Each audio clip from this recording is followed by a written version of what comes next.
Isa na namang malaking karangalan ng naiuwi ng isang Filipino athlete mula sa international stage. Tinangal na kampiyon sa Japan Men's SV League si Brian Bagunas matapos pangunahan ng Osaka Bluton ang pagpapabagsak sa defending champion na Suntory Sunbirds. Ang ibang detalye alamin sa pag-abante ni Jason Gusilatar.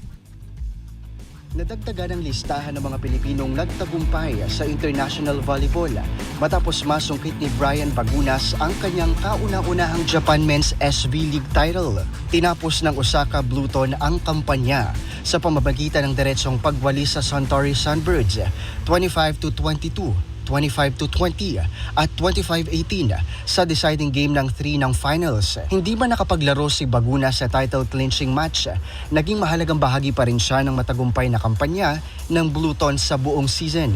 Pinangunahan ni team captain Yuji Nishida ang balance attack ng Osaka habang tuluyang pinabagsak ang defending champions. Umabot sa winner-take-all ang final series matapos maitawid ng Bluton ang matinding 5 set na laban sa Game 2. Pagdating naman ng Game 3, agad namang kinontrol ng Osaka ang takbo ng laro at hindi na pinabalik pa ang Suntory. Dominado ng Bluton ang ikatlong set hanggang makumpleto ang pagpapatumba sa mga dating kampyon. Naging matagumpay din ang unang season ni Bagunas sa Osaka matapos sumali sa kupunan noong nakaraang taon. Ito rin ang ikalawang paglalaro ng Filipino volleyball stars sa Japan matapos ang nauna niyang stint sa Owita Miyoshi Weishi Adler. Mula sa third place finish noong nakaraang season, tuluyang umangat ang Osaka bilang bagong hari ng Japan Men's SV League.